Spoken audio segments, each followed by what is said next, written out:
Hello everyone. इस video में देखने वाले हम लोग बिहार एसटीईटी परीक्षा 2025 रिजल्ट की तिथि आपको घोषित कब होगा फ्रेंड, उसके बारे में डिस्कस करेंगे हम लोग। इतने प्रश्न मतलब कितने प्रश्न जो आप लोग किए हो ऑब्जेक्शन, आपको बोनस अंक कितना मिलेगा, 5 अंक तक मिलेगा या आपको इससे ज़्यादा मिलेगा। नॉर्मलाइजेशन हार्ड स्पिट में कैसे आपका होगा और कितना आपको नाम नंबर मिलने वाला है दोस्तों। और मतलब बिहार के कैंडिडेट अदर स्टेट सबका हम लोग कटअप के बारे में डिस्कस करेंगे और कितने नंबर पे आप लोग क्वालिफाई होते हैं सब जानते ही होंगे।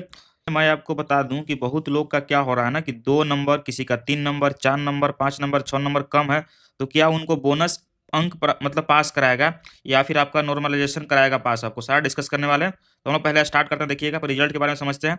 जैसे हम लोग जानते हैं ऑफिशियल आपका रिजल्ट आपका जो पहले नोटिस आ चुका है दोस्तों। क्या नोटिस आपका है कि यदि आप भी बिहार स्टेट परीक्षा 2025 में दिए होंगे, जैसे मतलब इसका 2 पेपर होता है, पेपर 1 और पेपर 2, ठीक है। पेपर 1 जो हुआ था 14 अक्टूबर से लेकर 31 अक्टूबर तक परीक्षा हुआ था पेपर 1 का। वही पेपर 2 की बात करें हम लोग तो 1 नवंबर से लेकर 16 नवंबर तक आपको परीक्षा चला था, ठीक है। आप लोग जानते होंगे। अब देखिए इसके बाद आगे क्या लिखा हुआ है। इसका जो रिजल्ट की देखो घोषित जो आपको बोला गया था पहले, 14 नवंबर तक, अब सॉरी 14 दिसंबर तक रिजल्ट आपको जारी करने का संभावना था, बोला गया था पहले ही। लेकिन अभी तक आपको लेट हो रहा है, देरी हो रहा है। क्यों? क्योंकि इसमें हुआ क्या है दोस्तों कि बहुत सारा क्वेश्चन ही मतलब रॉन्ग दे दिया, तो बहुत लोग ऑब्जेक्शन किए इसको लेकर। इसी को लेकर अब तक आपको देरी हो रहा है दोस्तों, प्लीज घबराना नहीं है। देखिए इसका जो एग्जाम चला था 14 अक्टूबर से लेकर आपका चला था 16 नवंबर तक चला था इसका एग्जाम, आप लोग जानते होंगे। और ऑब्जेक्शन करने का जो डेट आया था, मतलब जो आंसर किया था दोस्तों, आंसर किया आया था आपका 24 नवंबर को आपका आंसर किया आया था, ठीक है। और 24 नवंबर से ही आपको बोला गया था 24 से 27 नवंबर तक ऑब्जेक्शन करने का आपको डेट था। इसको बढ़ाकर एक दिन और बढ़ाया गया था क्योंकि बहुत लोग आपत्ति जता रहे थे कि वहाँ पे बहुत सारे क्वेश्चन मतलब रॉन्ग दिया हुआ था आंसर, इसको लेकर एक दिन और डेट बढ़ाया गया था विभागीय द्वारा। अब हम लोग आगे देखते हैं दोस्तों, आगे क्या लिखा हुआ है, हमने जो डिस्कस किया। तो फ्रेंड अब हम लोग आते हैं पेपर 1 पेपर 2 किस लेवल का एग्जाम हुआ था। तो सबसे पहले हम लोग पेपर 2 पे आते हैं। पेपर 2 में हुआ क्या है दोस्तों कि इसी में सबसे ज़्यादा एराइज हुआ है ऑब्जेक्शन का, कैंडिडेट बहुत लोग इस पर ऑब्जेक्शन किए हैं। तो हमने लिख दिया यहाँ पे सबसे ज़्यादा आंसर की में आपका रॉन्ग हुआ है।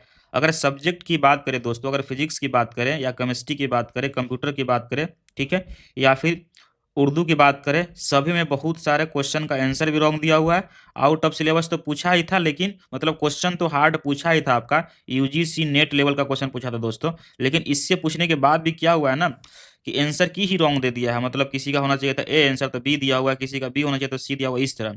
तो सबसे बड़ी मात्रा में जो आंसर की में गलती हुआ है आपका फिजिक्स में, बहुत लोग बोल रहे हैं 50 से 55 क्वेश्चन, जो एक बहुत ही बड़ा संख्या है 50 से 55 क्वेश्चन। क्योंकि 150 क्वेश्चन में अगर 50 से 55 आंसर की अगर रॉन्ग हो जाता है तो आप समझ सकते हैं कितना मतलब यहाँ पे नंबर आपको बहुत बड़ा दिख रहा है। उसी तरह केमिस्ट्री में हुआ है दोस्तों।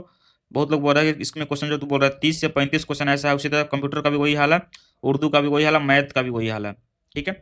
उसके बाद पेपर तो हार्ड हुआ है दोस्तों।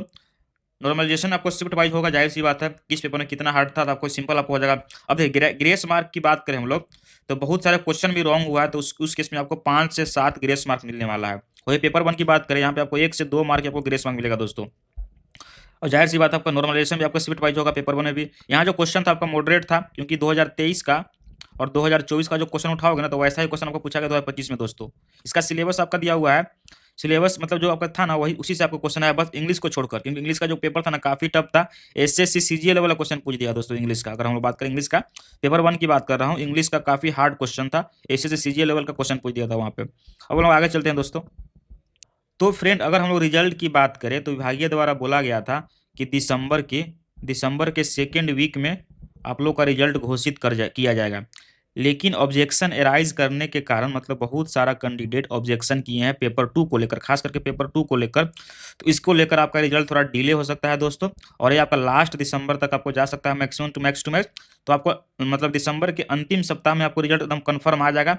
मतलब 25 से आपको 30 दिसंबर के बीच में आपको रिजल्ट पक्का आ जाएगा। इससे पहले भी आ सकता है मतलब, लेकिन आपको हमें मतलब दिसंबर खत्म होने से पहले आपको रिजल्ट घोषित कर दिया जाएगा। मतलब लास्ट दिसंबर तक आपको रिजल्ट पक्का कंफर्म दोस्तों आ जाएगा, ठीक है। तो फ्रेंड इसी तरह अपडेटेड न्यूज़ के लिए, चाहे आपका स्टेट का हो दोस्तों, चाहे TRE 4 का हो, मैं आपको डेली वीडियो बना रहा हूँ। अगर आप चैनल पर नए हो तो सब्सक्राइब कर लीजिएगा। Thank you so much.